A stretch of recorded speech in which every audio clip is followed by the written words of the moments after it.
خاوتي خواتاتي اهلا وسهلا مرحبا بكم يا جماعه الخير ازول في الله والسلام عليكم. J'espère que vous allez bien, j'espère que vous vous portez bien. Le trabendisme devient une doctrine économique officielle en Algérie. Le trabendisme devient la politique économique officielle en Algérie. Qui l'aurait cru? Nous sommes descendus si bas. C'est incroyable ce qui se passe dans notre pays. Ça échappe. Je pense qu'on ne peut plus rester objectif. C'est extrêmement difficile d'analyser ce qui se passe, les décisions des dirigeants algériens actuels avec beaucoup d'objectivité, de froideur et de calme. L'Algérie devient le premier pays au monde qui légalise une activité illégale qui est de la contrebande. La contrebande a été légalisée en Algérie. Voilà, tout simplement. Alors, il y a des pays qui ont légalisé la drogue, la consommation du cannabis, d'autres qui ont légalisé la prostitution, à travers les maisons closes, etc. L'Algérie innove, elle a légalisé la contrebande. Les trabandistes, les contrebandiers vont devenir des auto-entrepreneurs qui ne paieront pas beaucoup d'impôts et qui peuvent importer depuis l'étranger les produits qu'ils veulent sans aucune garantie, sans aucune norme de sécurité ou sans aucune exigence de conformité à quelque norme que ce soit. Je m'explique. Rappelez-vous, le 18 mai dernier, on pensait que c'était une blague. Abdelmajid Tebboune, lors d'un conseil des ministres, demande de régulariser l'activité des trabandistes. C'est-à-dire les importateurs de Kaba, ce qu'on appelle les importateurs Kaba, c'est-à-dire les jeunes Algériens, les Algériens qui partent à l'étranger pour ramener avec eux des produits, des cosmétiques, des vêtements, des téléphones portables, des je sais pas quoi, n'importe quel produit, pour le revendre sur le marché local, moyennant engrangeant des bénéfices, et ils vivotaient, ils faisaient du commerce illégal et informel. Cette activité, c'est de la contrebande. C'est-à-dire, je pars à l'étranger, je ramène un téléphone. Alors, au lieu d'acheter un Samsung en Algérie auprès de la maison Samsung ou là, des revendeurs agréés par Samsung, au lieu d'acheter un iPhone auprès des magasins ou des marques ou des commerces agréés par la marque Apple, je pars à l'étranger, j'achète 5-6 téléphones, je les mets dans un cabas, je les ramène clandestinement en Algérie, je les vends au marché informel et je gagne de l'argent. Je cause un préjudice important aux entreprises algériennes qui payent des impôts, qui recrutent des employés et qui payent des salaires et qui versent des recettes fiscales à l'État et qui font du service de la prévente, qui assurent la sécurité du produit et qui accueillent le client comme il se doit. De deux, c'est complètement illégal. Je cause des pertes en devises et en dinars au trésor public. En plus, je fais de la contrebande, j'expose le client algérien, le consommateur algérien à un risque. Quand je vends un produit dans le marché noir, il n'y a ni entretien, ni risque, ni garantie, ni service après-vente, ni un suivi au cas où il y a un accident, il n'y a rien. Acheter le produit de Barasek. Si le téléphone est volé, tu assumes. Si il est défectueux, tu assumes. Et ça, l'exemple que je viens de citer, on peut le généraliser à tous les produits qui passent par la contrebande. Les produits cosmétiques, les vêtements, les baskets. On ne sait même pas, est-ce que c'est des vraies marques, est-ce que ce n'est pas des anciennes marques. Est-ce que c'est pas de la contrefaçon? Est-ce que c'est des produits pour les cosmétiques ou les produits de beauté, pour certains produits de la parapharmacie? Est-ce que c'est vraiment respectueux vis-à-vis? Est-ce que c'est vraiment, ça met pas en danger la santé humaine puisqu'on les achète auprès d'un contrebandier, un trabandiste? Le trabando, c'est de la contrebande. C'est de la contrebande. Il n'y a pas une autre signification. Il y a deux types de trabandistes qui vendent en Algérie des produits, les bas états, les marchés informels, et qui ne payent ni impôts, ni cotisations sociales, ni quoi que ce soit. Et trabandistes qui ramènent les produits depuis l'étranger pour les revendre ou sur le marché informel. La même chose. C'est de la contrebande. Alors l'Algérie, elle s'est dotée d'un texte, c'est le décret exécutif numéro 25-170 du 28 juin dernier 2025, qui exécute la promesse du Abdelmajid Tebboune, le président de la République. Ce décret exécutif est signé par le Premier ministre Nadel Arbaoui, qui permet donc enfin aux importateurs du Kaba, au commerce du Kaba, d'être officiellement légalisés. La contrebande a été légalisée. Elle a même une définition légale. Alors, selon ce nouveau décret exécutif numéro 25-170 du 28 juin 2025, les opérations effectuées à titre individuel par des personnes physiques lors de leur déplacement à l'étranger en vue de l'importation pour la vente en l'état de quantités limitées de biens et marchandises. Voilà ce qu'on appelle aujourd'hui le commerce du Kaba, être auto-entrepreneur. C'est incroyable. Dans les autres pays du monde, être auto-entrepreneur, c'est ouvrir une entreprise, créer une start-up, se lancer dans l'industrie, dans les activités de service à valeur ajoutée. En Algérie, l'auto-importation, alors on devient auto-importateur. Voilà, c'est un concept extrêmement nouveau en Algérie, je n'ai pas vu d'équivalent à travers le monde. Auto-importateur, c'est-à-dire si tu fais des opérations à titre individuel par des personnes physiques lors de leur déplacement à l'étranger en vue de l'importation pour la vente en état de quantité limitée de biens et marchandises. Alors, quelles sont les règles? Alors, la valeur de ces marchandises ne doit pas dépasser les 12 000 euros au taux de change officiel parallèle, 12 000 euros par déplacement, à raison de 2 déplacements par mois au maximum. Donc le décret, selon ce décret, l'auto-importateur, le contrebandier algérien, il devient auto-entrepreneur, il a le droit de partir à l'étranger pendant 2 mois, de ramener des marchandises qui ne dépassent pas la valeur de 24 000 euros, 12 000 euros par chaque déplacement, à raison de 2 déplacements par mois. Donc, est-ce que c'est 12 000 déplacements par déplacement? À raison de 2 déplacements. Donc, il peut acheter l'équivalent de 24 000 euros à l'étranger de marchandises et qui ne doit pas dépasser les 24 000 euros pour ensuite pouvoir il aura le droit de les revendre en Algérie. Le décret il prévoit plusieurs avantages pour le micro-importateur. Voilà, nouveau concept. Il n'est pas obligé d'avoir un registre de commerce. C'est incroyable. Donc, pas de registre de commerce. Comment on peut les identifier? Je ne sais pas. Il faut juste une carte d'auto-entrepreneur ou d'auto-importateur. Il n'y aura pas d'autorisation d'importation, alors que toutes les entreprises algériennes, tous les importateurs algériens qui cotisent, qui payent des impôts, qui payent des cotisations sociales, qui sont soumis à des règlements de sécurité, à des contrôles, à de la surveillance, eux, ils ont besoin de licences et d'autorisation, mais les contrebandiers qui sont protégés, choyés et aujourd'hui courtisés par l'État algérien n'auront pas d'autorisation pour l'importer, ni registre de commerce, ni autorisation pour l'importer, et ils payeront juste un droit de douane de 5%. Incroyable, 5%. C'est-à-dire tu ramènes un iPhone de l'étranger, tu payes un droit de douane de 5%.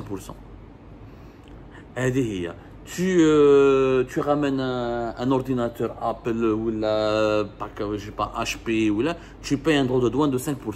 C'est incroyable. Alors que les importateurs algériens qui ont des entreprises et qui représentent ces marques internationales ou qui ont des contrats de représentation d'exclusivité de ces marques internationales en Algérie peuvent payer des droits de douane qui peuvent aller jusqu'à 60%.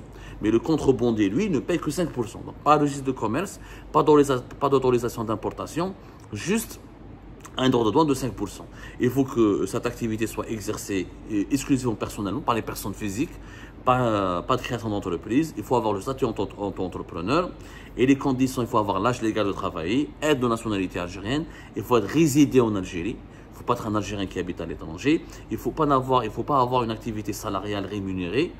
Et il faut être affilié à la Caisse nationale de sécurité sociale des non-salariés et disposer d'un compte bancaire en devise auprès de la Banque extérieure d'Algérie. Donc, c'est à ces auto-importateurs, ces contrebandiers, ils doivent aller ramener les milliers d'euros avec lesquels ils vont dépenser pour leur faire leurs achats à l'étranger. Ils doivent aller dans le marché informel, acheter ces devises et les mettre dans un compte auprès de la BEA. La BEA, c'est la Banque d'extérieur d'Algérie. Bon, généralement, c'est ça les conditions. Le micro-importateur doit s'engager, micro-importateur, auto-importateur. C'est des concepts algériens nouveaux. On connaît la micro-entreprise, on connaît l'auto-entrepreneur. En Algérie, crée l'auto-importateur, le micro-importateur. Il doit s'engager à respecter les règles relatives à la protection du consommateur, à la sécurité nationale et la date d'importation. La durée de validité restante des produits importés doit être supérieure à la moitié de leur durée globale limite de consommation. La date d'importation, la durée de validité restante des produits importés doit être supérieure à la moitié de leur durée globale limite de consommation. Voilà. Les micro-importateurs ne pourront pas tout importer. Il y aura la liste des produits qui seront exclus, soit les marchandises prohibées, les produits sensibles, les équipements sensibles, les produits pharmaceutiques, les marchandises dans l'importation et subordonnées à des autorisations spéciales et celles portant atteinte à la sécurité, à l'ordre public et à la morale. C'est-à-dire que tu ne peux pas acheter des armes, tu ne peux pas acheter des sextoys, des trucs objets érotiques, tout ça. Tu ne peux pas tu peux pas importer des médicaments, tu ne peux pas faire de la contrebande, mais sinon tout le reste, je ne sais pas, les produits qui sont soumis à des autorisations d'importation spéciales, les marchandises dont l'importation est subordonnée à autorisation spéciale, bon, on vérifiera tout ça après. Mais déjà, le fait que ce que fait l'Algérie en ce moment, la nouvelle Algérie, c'est de la folie. Sur le plan économique, c'est de la pure folie. Pourquoi? La contrebande, elle ne doit pas être légalisée, elle doit être combattue. Pourquoi? Aujourd'hui, qu'est-ce qui va se passer? Toutes les marques internationales ne vont jamais venir en Algérie. Pourquoi Chanel, ou la Gucci, ou la Nike, ou la New Balance, ou la Puma, pourquoi ils vont rester en Algérie? Ils sont pas malades. Ils disent pourquoi je vais m'installer en Algérie, puisque vous aurez des contrebandiers qui auront le droit d'acheter mes produits à l'étranger, de payer uniquement 5% de droits de douane. Ils viendront en Algérie, ils vont commercialiser sur le marché informel ces produits. Sans aucune exigence, ni registre de commerce, ni magasin, ni pour stocker, ni des cotisations sociales. C'est de la concurrence déloyale à toutes les grandes marques internationales. Ni les investisseurs algériens, ni les investisseurs étrangers ne vont faire du commerce, ne vont installer des grandes enseignes. Pourquoi avoir Zara ou Malabelij ou Kiabi ou les autres marques internationales ne vont pas venir en Algérie? C'est pas la peine. Classe, qui les contrebandiers? Ils vont travailler avec les contrebandiers 24 000 euros par mois. Chaque mois, il peut dépenser 24 000 euros. Il peut aller à l'étranger ramener l'équivalent de 24 000 euros en basket, en lunettes, en vêtements, en produits chics ou en produits étrangers. Il peut les revendre sur le marché informel. Pourquoi investir en Algérie? Pourquoi faire des centres commerciaux? Pourquoi créer des supermarchés? C'est pas la peine. C'est pas du tout intéressant. Donc déjà, effet désastreux sur l'image de l'Algérie auprès des investisseurs internationaux, sur l'image de l'Algérie auprès des marques internationales qui vont boycotter le marché algérien. De deux, les catastrophes pour les consommateurs. Il doit respecter les normes sanitaires. Mais qui va respecter, qui va veiller sur le respect des normes sanitaires? Donc les douaniers algériens, est-ce qu'ils sont équipés, les douaniers algériens, à chaque fois qu'il y a un auto-importateur qui rentre dans le pays après avoir voyagé à l'étranger pour ramener ses marchandises, est-ce que les douaniers algériens vont contrôler par exemple les produits de beauté, les produits cosmétiques? Ils ont un laboratoire pour... chaque importateur ou auto-importateur, chaque contrebandier, pour moi c'est des contrebandiers encore, va ramener 24 000 euros de parfum par mois. À l'aéroport, tu vas contrôler, tu vas faire des analyses. Comment tu vas savoir est-ce que ce n'est pas des produits dangereux? Comment tu vas savoir quand un importateur qualifié, attitré, ou là une marque internationale, ou là une entreprise algérienne qui travaille avec une marque internationale, elle va passer par un processus de contrôle. La marchandise sera contrôlée par des laboratoires de contrôle de qualité, et les conteneurs seront contrôlés au niveau des ports, etc., par des spécialistes, ou là déjà contrôlés à l'étranger. Il y a des certificats de conformité. Mais quelqu'un qui achète Belkaba, il va acheter Rodois, il vient en France. À Saint-Denis, tu peux acheter des produits de contrefaçon, des produits dangereux. Aucun certificat de conformité. Il va venir en Algérie, il va passer par l'aéroport ou par le port. Les douaniers algériens n'auront pas ni les moyens, ni le temps. Tu ne peux pas stopper tous les voyageurs et créer une file d'attente spéciale pour les contrebandiers ou les auto-importateurs ou les micro-importateurs pour contrôler la conformité de leurs produits achetés à l'étranger avec des normes de sécurité sanitaire ou leur conformité avec des normes de sécurité technique ou de sécurité pour la santé humaine du consommateur algérien. C'est pas possible, c'est pas faisable. En réalité, ce circuit d'importation des produits à l'étranger passe par des entreprises. C'est des importateurs, ils ont des licences, ils ont des registres de commerce, ils sont liés par des contrats avec des sociétés étrangères, leurs produits à l'étranger sont contrôlés à l'étranger, des documents, ou là contrôlés en Algérie par des organismes certifiés. هذا contrebandier. Contrebandier, Jebel Kaba, il دخل واش يحب ويخرج واش يحب, qui va le contrôler dans les ports et dans les aéroports, qui va soumettre il n'y a aucun cahier de charge, il y a juste le décret Hada, il parle juste de normes de sécurité ou de protection du consommateur. Ça n'a aucun sens. Ça n'a aucun sens. Ce sont des mots qui n'ont aucun sens. Je dis bien des mots qui n'ont aucun sens. Aucun sens. Comment on peut vérifier la qualité ou la conformité des produits importés par les contrebandiers algériens qui deviennent par magie des auto-importateurs ou des micro-importateurs avec les normes de sécurité minimalistes? C'est pas possible. Ce n'est pas possible. Ce n'est pas possible. Donc ça devient du n'importe quoi. En réalité, l'Algérie va devenir un immense bazar. Un immense bazar. Tout le monde va faire cette carte d'entrepreneur. Ils vont tous essayer de partir à l'étranger pour ramener des produits de bas de gamme à l'étranger, pour gagner le maximum comment dirais-je, de marge bénéficiaire et se faire beaucoup d'argent sur le dos du consommateur algérien. Voilà. La liste des produits qui seront prohibés, elle n'est pas convaincante. Le respect de la santé du consommateur, je ne sais pas quoi, il n'y a aucun dispositif mis en place pour garantir vraiment la protection du consommateur algérien. C'est simple, Jib marchandise Belkaba, qui va contrôler quoi? Tu vas contrôler quoi? Il cherche des cabata, c'est des produits Chanel. Comment tu vas savoir si c'est de la contrefaçon? Il faut des brigades spécialisées. Est-ce que les douanes algériennes sont formées pour cela? Non, c'est pas possible. Et ça ne se passe pas comme ça. Ça n'existe pas un micro-importateur. Il existe la micro-entreprise, le micro-entrepreneur, c'est lui qui crée une activité économique dans son pays et qui va se développer plus tard. Ou c'est une activité pour survivre, ou c'est un début d'une activité qui va grandir plus tard et la micro-entreprise devient une entreprise. Il y a l'auto-entrepreneur. L'auto-entrepreneur, c'est celui qui fait des activités faiblement rémunérées au début, mais qui va évoluer plus tard. Ça, c'est pour encourager l'emploi. C'est pour faire baisser le chômage. Mais l'importateur, le micro-importateur, qu'est-ce qu'il ramène en Algérie? Il ne va pas payer des douanes, des droits de douane élevés, il ne va pas payer des impôts, il n'aura pas de registre de commerce. Alors vous allez voir le taux de change de l'euro. Là, tout le monde, les trabendistes, maintenant ils ont été encouragés, protégés par l'État. L'euro, il va exploser. 1 euro va valoir maintenant plus de 300 dinars parce qu'il faudra racheter ces euros au niveau du marché informel pour les mettre dans un compte auprès de la BEA. Déjà, les marchés de devises vont s'enflammer. Il va y avoir des températures incendiaires au niveau des marchés des devises, des squares en Algérie, ce qui va donc impacter le citoyen ordinaire qui ne fait pas du commerce, qui lui il a besoin de devises pour aller se soigner, il a besoin de devises pour aller étudier ou juste pour aller voyager à l'étranger, retrouver ses proches, etc. Donc déjà sur le plan de la monnaie, du taux de change du dinar, ça va être catastrophique. Sur le plan, c'est une concurrence déloyale aux entreprises. Il y a des entreprises algériennes qui ont des contrats avec des marques internationales qui n'arrivent pas à importer et qui sont menacées de faillite, alors que les trabendistes, les contrebandiers, eux, pourront importer sans aucune autorisation. Donc, il va y avoir des entreprises qui vont fermer, qui vont cesser leur activité, des marques internationales qui vont boycotter le marché algérien et des produits de très mauvaise qualité qui vont menacer la santé du consommateur. Des produits alimentaires, des chocolats, capable de redouer un trabendiste, l'Espagne, il prend du chocolat qui n'est pas bon, le décret, il parle de la durée, de la date de péremption, etc. Mais qui va les contrôler? Qui va les contrôler efficacement? Encore une fois, qui va s'assurer de leur surveillance, de leur contrôle ou de leur encadrement? C'est pas possible. Il n'y a que les sociétés identifiées par un registre de commerce, par un siège social, par une unité de stockage, par des sites de stockage qui passent par les ports, par les conteneurs, qui pourront être contrôlés. Mais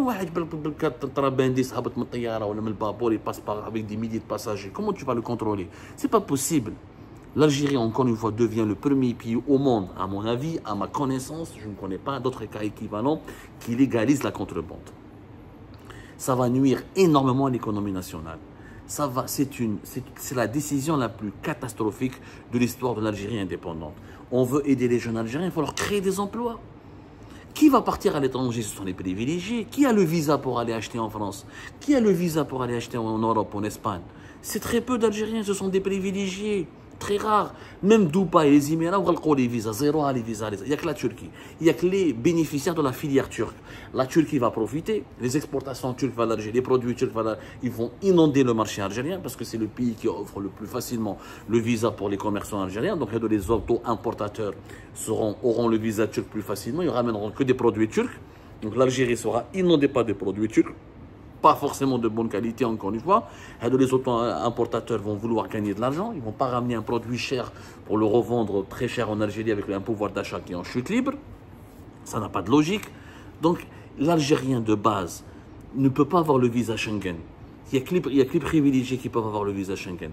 Dubaï, Marloka, tu vas aller quoi? Tu vas aller à Hong Kong sans visa pour acheter. Tu vas aller à Singapour, très compliqué. Tu vas aller en Chine, le visa chinois n'est pas facile à obtenir. Il reste que le visa turc. C'est juste pour avantager la filière turque et faire du populisme. Et le pouvoir algérien essaye de gagner, après les chômeurs et l'allocation de chômage qui est un échec économique retentissant, le pouvoir algérien essaye de gagner la paix sociale en gagnant l'adhésion et l'affection ou en essayant d'avoir le soutien et l'adhésion de ces contrebandiers, de la contrebande, parce qu'aujourd'hui l'Algérie n'arrive pas à créer des emplois, n'arrive pas à lancer des usines, n'arrive pas à mettre en place des projets industriels. On fait de la contrebande. La nouvelle politique économique du pays, la nouvelle doctrine économique nationale. C'est tout simplement une catastrophe sur le plan éthique, sur le plan intellectuel et sur le plan politique pour les intérêts économiques de notre chère et malheureuse Algérie.